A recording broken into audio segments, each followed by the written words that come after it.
General Motors certainly produced its share of controversial vehicles over the years, but none seems to have created more controversy than the infamous Pontiac Aztek seen here.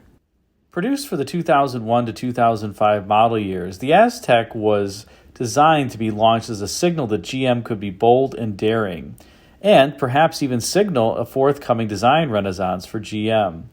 However, the vehicle did the exact opposite in many different ways. While the Aztek really wasn't that bad of a vehicle to drive, especially given that it was equipped with all-wheel drive and had a pretty compliant suspension and comfortable interior, and it did come with a number of notable features, including the tent that you see here, as well as a removable center console that could double as a cooler. It really was the design of the vehicle that sunk the Aztek and put a stake in the hearts of many Pontiac fans across the United States. Somehow it appears something got lost in translation along the way from the Aztek's 1999 debut as a concept vehicle at the Detroit International Auto Show to the production version. And it's not quite clear to many outsiders what exactly happened. But we sit down with Bob Lutz to learn a little bit more about the Pontiac Aztek story and what he saw when he entered General Motors upon his arrival in September of 2001, as well as his thoughts on the Aztek. Let's listen in to the conversation with Bob. So I would be remiss, Bob, if I didn't bring up a famous Pontiac crossover of the time period you were there. Oh, and that's not the Torrent, by the way. It's the A word. Yeah, the Aztek. What were your thoughts on... Well, we have to talk about that one. I first saw that at the Detroit Auto Show when I was still at Chrysler, and it was during the setup days when everybody was finishing the stands and vehicles were being rolled in and put in position. And if you're in the industry, that's almost the best time to see stuff because the doors are unlocked and you can look inside competitors' cars and so forth. And I saw the Aztek and I was stunned. I said to someone, "What's that?" It's something that Pontiac's doing. And it was supposedly the production version of an earlier concept vehicle that was, I think, called the Rageous. There was the Rage. There was the Rageous. There was a couple of those. Yeah. But it didn't survive the transition to. And this was there was a guy in charge of product development at the time, and I'm not going to say his name because I don't want to embarrass him, but he was a manufacturing guy. And for him, everything was about ease of manufacturing. So he dictated the amount of curvature in the panels and how things were to be shaped because he wanted it to be capable of being stamped easily, assembled easily. So the Aztek and the Buick Rendezvous, which was the same architecture but slightly better, were both victims of a highly manufacturing-centric culture. And that's the wrong place to start. You have to start with what does the customer want and then modify it slightly for engineering reasons and manufacturing reasons. But you don't start with manufacturing and then try to make it suitable for the customer. Kind of like what the first BMW 3 Series was going to be with Herr Hofmeister. Right? Yeah, that was another manufacturing and engineering centric car, but that never works.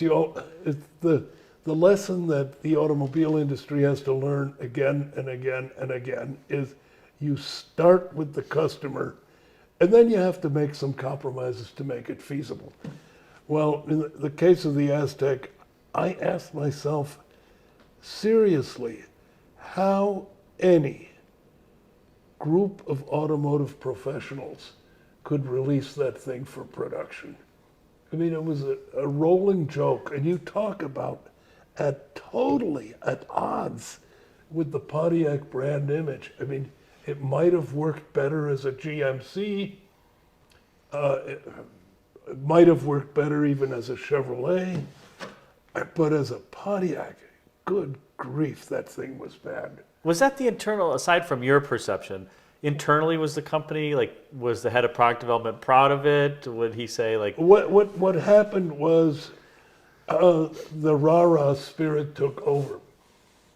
Every bit of research that came back, market research on clay models or fiberglass models, was a disaster. So it clinicked poorly, Yeah, too. clinics were a disaster. I mean, because I kept saying, GM must do lousy product clinics because, or they never would have built that thing. And when I got there, the guy was in charge of research, showed me all the clinic results and says, wasn't my fault. I told him it wasn't going to work. So it clinicked poorly and it still made it through. Well, the culture at the time was, we're not going to listen to negativism. This is going to be a smashing success. I don't want to hear any negative voices. What do the people in those clinics know?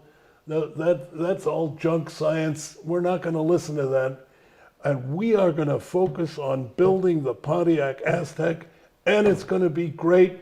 And anybody who doesn't truly believe it's going to be great, I want them to say so now and get off the team. So that was the mentality. So everybody got on board the bus and helped drive it off the cliff. So was there And there was no shortage. There was no shortage of people afterwards who said, I didn't believe in it. Everybody knew it was going to be a disaster, but we weren't allowed to say it. Which is, you have a strong enough leader who doesn't listen, doesn't want to hear bad news, and is very focused on achieving his goal.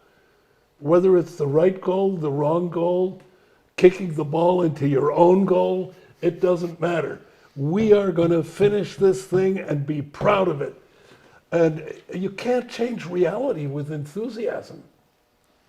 Was there ever a successor that was in design to the Aztek? No. So it was just one and done after that vehicle.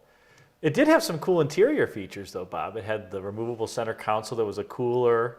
It did have an inflatable... It had all kinds of trick stuff. Yes. It also had one of the ugliest solidified lava dark gray plastic interiors of any GM vehicle before or since. But you're right, it was loaded with cool features, and that's what always caused people to say, and a lot of GM cars had a lot of stuff like that nobody ever found, like removable flashlights. Yes. And stuff like that. And the phrase was always in the meetings, why isn't this selling? People would say, if only we could get them in the showroom. And that's, you know what that's like? If only somebody would date my ugly sister, they'd find out what a great woman she really is. The trouble is, it's tough to get a date for your ugly sister. And that's what's wrong with our cars. It doesn't matter how much stuff we put inside. People don't even want to go in to find out. Now, it did have one of my favorite Pontiac brand characteristics, which I think you killed off, Bob. The Volvo-style headrest with the open... Yeah, that was supposed to be... Why would you kill off my favorite brand characteristic, Bob? Because they cost a lot of money. They were expensive to produce.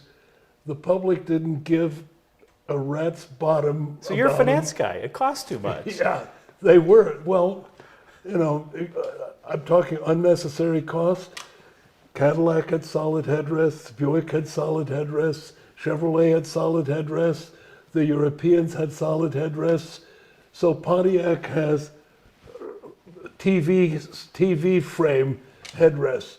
And you could ask any Pontiac owner, is there a feature in your Pontiac that is different from Buick or Chevrolet? They wouldn't be able to name the headrests. And those headrests were expensive, so out they went. So you've taught me now, I can be a bean counter, but I just have to say it's removable of unnecessary cost, and then I'm safe. The unnecessary cost is waste. If the public doesn't see it, feel it, use it, or appreciate it, it's waste. Thanks for watching this interview with Bob Lutz on the Pontiac Aztek. If you enjoyed it, be sure to like, comment, and subscribe, and check out the video thumbnails at bottom left and right for some suggestions for you.